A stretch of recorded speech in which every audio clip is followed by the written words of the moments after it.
About time, right? Right? It's been a while. But guess what? I got a new video for you today. That's my 2J with a new engine cover. And guess what else? There's more, all right? Watch this. You see all this stuff? You know what we're gonna be doing with that? It's going on the motor. Welcome back, guys. I know it's been a fat minute since I released the last video. I've taken a lot of time to not only work on the engine cover, it's been a while since I've placed orders on parts and they've finally shown up. So everything is here now for the intake, with the exception of the throttle body. I might be rerunning the 350Z throttle body, not quite sure yet. But anyways, on the table here, I've got Greddy replica intake, GTE intake runners. I got a gasket in here for the intake. And in this box should be the exhaust manifold gasket for the OEM GTE turbos, so might be putting those on soon. Just saying, like really soon. And of course over here, I've got a Tomei timing belt, and yeah, I guess I should open the rest of what's here up so you can see it.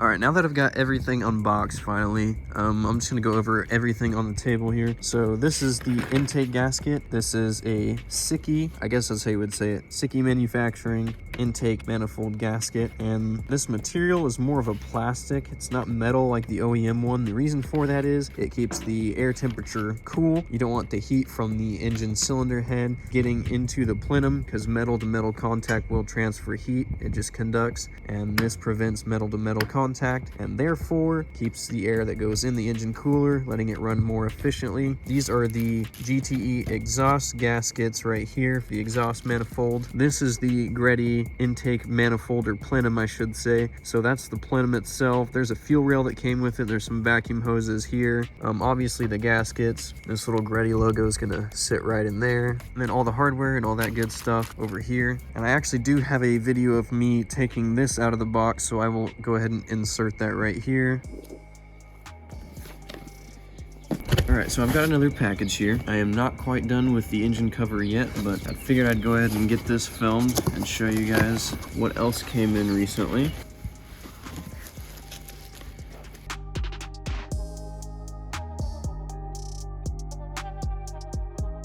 Alright, so this thing is a replica of the Greddy 2JZ intake. You can find these on eBay for like $200 $300 depending on what all is included with it. This one just came with the plenum itself, the gasket, little spacer for it as well, and then fuel rail, all the hardware, fittings, all that good stuff, hose clamps, and everything you need to install it. But first off, before any of that can go on, I have to get this ready. These are the GTE intake runners. I'm gonna go ahead and clean these up. It looks like the person who sold this to me started cleaning all this off. It's bringing out the sheen in the aluminum. It looks a little bit more like that right there, that new piece. So I kind of want to try and get that out of the rest of this because it looks all dirty, dusty, stained. I'd like it to look somewhat nice when I put it in there. So I'll clean this up and then I'll figure out how to get all of that put on. So that's all that stuff. And then over here, we've got the OEM 2JZ GTE twin turbos. So these are the sequential turbos. They have a bunch of valves inside of them. So there's a valve here. There should be a switch right here to open and close a valve for this turbo. But anyways, I want to get as much of this stuff on as I can, everything but the timing belt. And as far as this goes, I'll probably need to start taking that apart and then cleaning the individual pieces, seeing if there's anything I need to replace, seeing if there's anything that needs just a minor amount of cleanup, you know. We'll probably go ahead and start with the intake though, because this will be a little bit easier. At least the physical pieces of it will be, like the plenum, the runners, the gaskets, all that good stuff. These hoses here, I need to figure out exactly where all they go. I did find an online PDF of how to install the Greddy one. Since this is a replica, literally everything here should be exactly the same. It should be the same process so that I have the steps on there. I can just follow those. So yeah, I'll go ahead and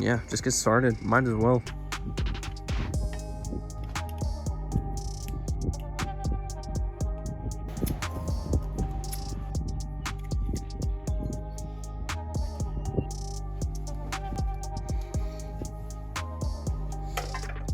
Jackson, I think I'm gonna put that in the video. You should just ask your audience, hey guys, do you think Sprinter would make my turbos run better? Dude, it's gonna oil the wheels in there and make it spin more efficiently and build more boost. Let me know what you guys think.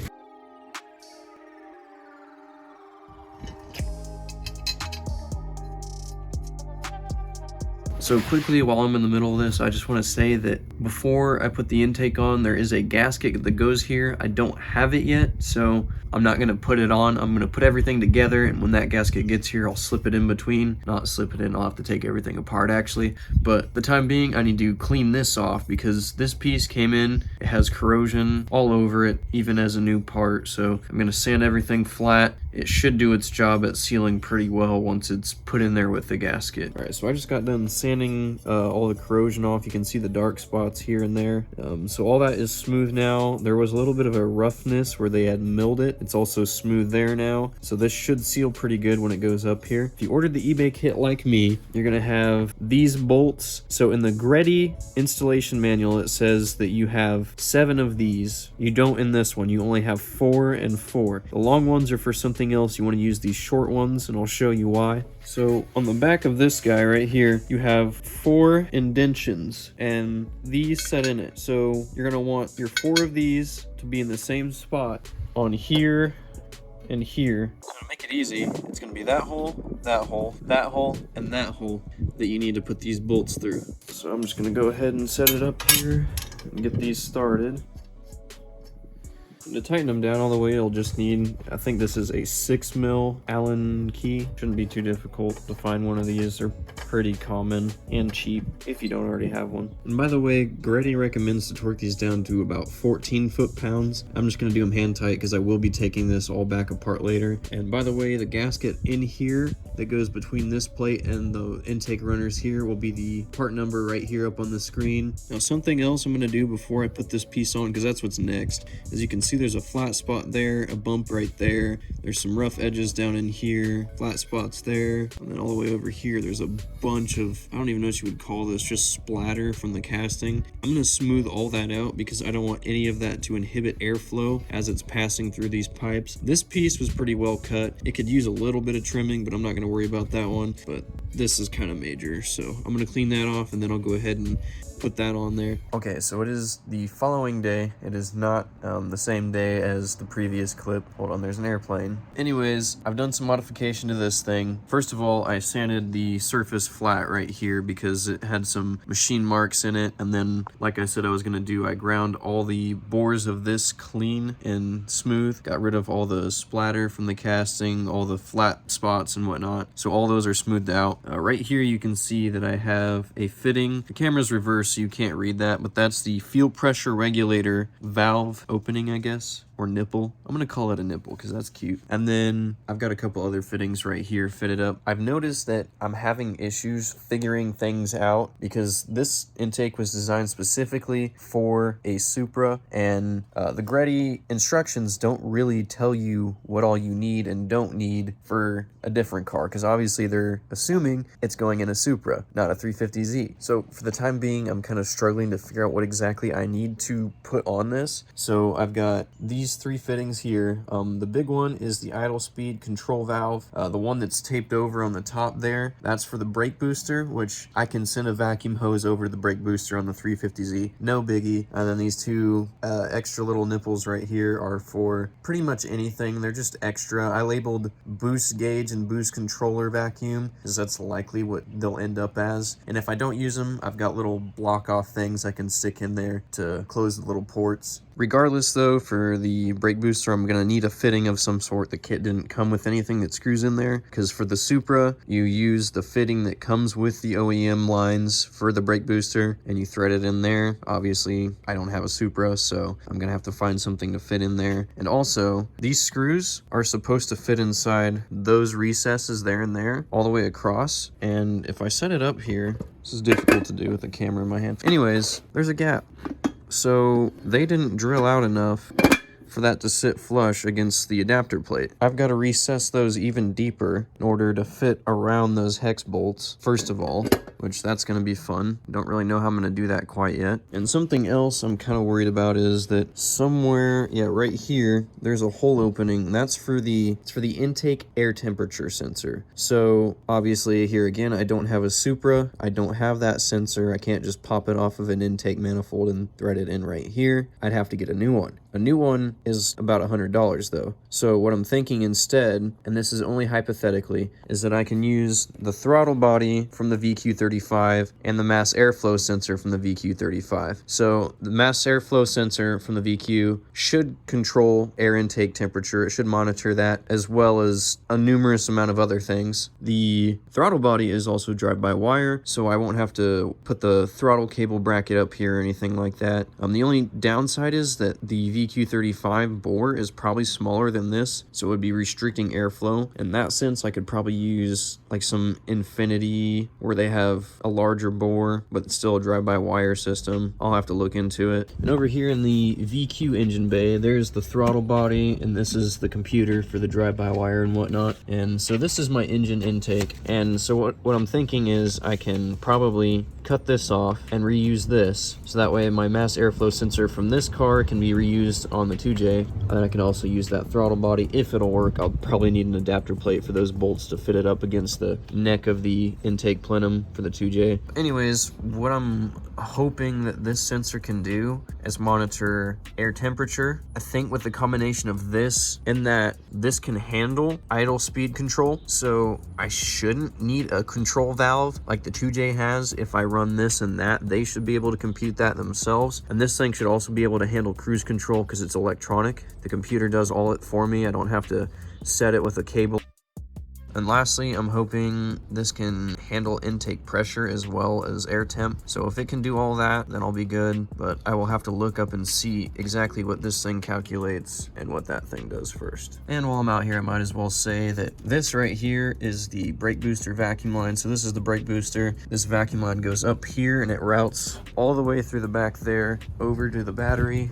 That line is right here, comes through, and then it pops out right here and winds over to VQ intake plenum. Running the other one, I'm gonna have to obviously not use all of that, so I'm probably just gonna run a hose from over there to the new plenum because it's gonna be right where the engine intake is right now. Or if I don't want to really take anything out of the back of the firewall there, I can just run a hose around the back of the 2J all the way over here. It probably wouldn't look too bad. It'd almost be like it was tucked behind. Either way, it's not going to be going over the top or in the way of anything, so it's workable. Given the fact that I've kind of hit a headache here, this is what I'm going to call it, a headache or a bump in the road, I'm probably just going to change the way I've been putting out videos, because the way I started this was I was doing it in like increments of the build. So part 1, part 2, short block, long block, etc, engine head, all that good stuff. Realistically, I don't think I'm going to be able to do it in chunks like that anymore. It'll mostly just have to be updates at this point, because there's going to be so many issues, so many different things I'm going to have to figure out as I'm going. So the VSV system, I don't really know much about that yet, so as I learn, I'll be putting that information in videos. So I know there's VSV involved with the intake system,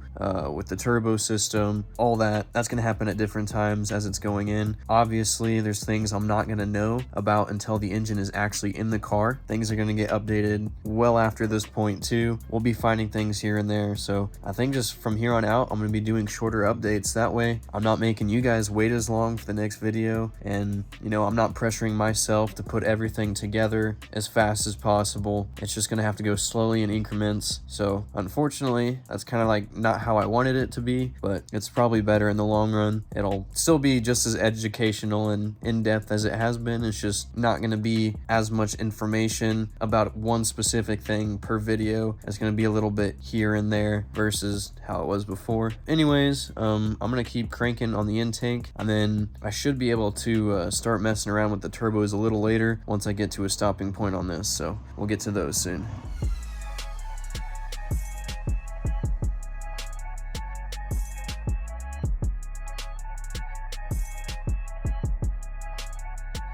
So hopefully during that time lapse you could kind of see what we were doing. So we took apart the entire turbo manifold. So everything's apart here, all the bolts are out, manifold, the individual turbos, all the VSV, the dump pipes, all that good stuff are here. There's something I did want to go over, and it was the fact that I wanted to make sure that the wastegates are working. They are working, I already checked it, but I want to show you guys because it's freaking cool.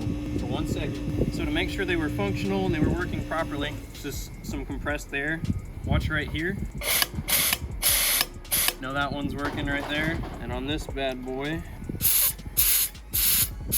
so those are working the way they should. And the reason we took this apart to begin with, I actually had my buddy Aidan help me out. He knows a lot more about turbos. But while I was kind of on a hold off on the intake plenum, best to make some progress. So took this apart just to see. I can start cleaning all this now, make sure everything's working, which it is. Don't have to replace the wastegates, so good news there. Basically from here on out, I'll be cleaning parts and getting things ready for this to go on until I've got the intake manifold sorted. Okay, so if you ever wanted to know how a wastegate VSV valve works, I'm sure that's what they call it, right? Something like that. Anyways, do it. Do the thing. So on a sequential twin turbo, that's what happens. There's a vacuum pressure that goes through to the wastegate, or I don't even know if this is a wastegate. What the do you call that? It's the actuator. Actuator? I'm guys, don't worry about me. But that's how that works right there. So cool. So cool. Do it. Yes.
Bad drivers.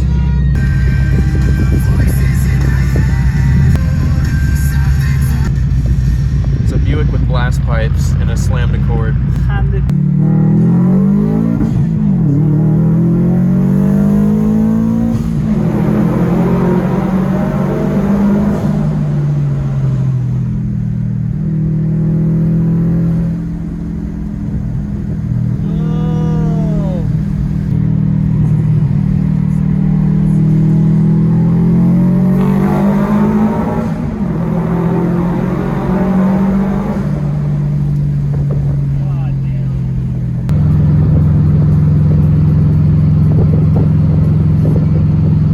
I just realized that I still haven't gone over the engine cover yet, so I'm just going to give you a quick rundown of what I've done to it so far and what I plan to do to it in the near future. So one piece here on top, one piece here on bottom. I'm planning to make this a 2-piece thing. It's welded together with a plastic welder. You just heat up staples basically and melt them into the different pieces. But I've got 2 rulers on the very sides here and here, making up that flat edge there. And there's 2, I don't even know what these were. They're just like plastic trim pieces that I welded to the GTE cover. That fits over the GE covers pretty well, and then slides in back here at the back, which pops down into there. I do need to find a way to mold this into the back still. I really do want to use that little edge in the back. I think it'll complete it. So this will probably just be its own piece up in the front. It'll probably go around the oil fill, and that's it. And then my buddy Aidan was telling me that it'd probably be smart to use a bracket that utilizes these holes, goes back here and goes down and basically supports itself in here. And then the holes on the center of this, there and there, would mount to that bracket that's going across here. And then I'll have to put a hole up here in the front for that hole to mount to. So I should be able to use all the holes on this, get a very secure mounting point to the actual covers themselves. That bracket that comes back here might even be part of the valve cover here. So bolts here going through the bracket into the valve cover, holding all that together, make it very sturdy. And of course a bolt here. So this will be tightened up from here and over here, and I'll probably find a way to mold the bracket into this piece and then, you know, tighten it down in the back as that's going on top of it. Kind of that idea. Anyways, that was probably a really terrible way to explain that, but I hope you get the idea. Obviously you're gonna see it at the end anyways when I'm done building it, so it'll make more sense then for sure. And I'm still thinking about trimming this up in the front so you can see the timing belt. It does look pretty good though with just that piece, and then the other timing cover underneath, it looks all right. So the big picture is that essentially. But the plan is it'd be pretty cool to, you know, be able to make a production version of this. And, you know, anyone out there who's doing a turbo GE and they want to get rid of that ugly dip in the center of it and, you know, not just have a flat surface, but an actual 3D, very intricately designed piece that represents the original turbo motor and the iconicness of that, this would probably be the option there. So I'm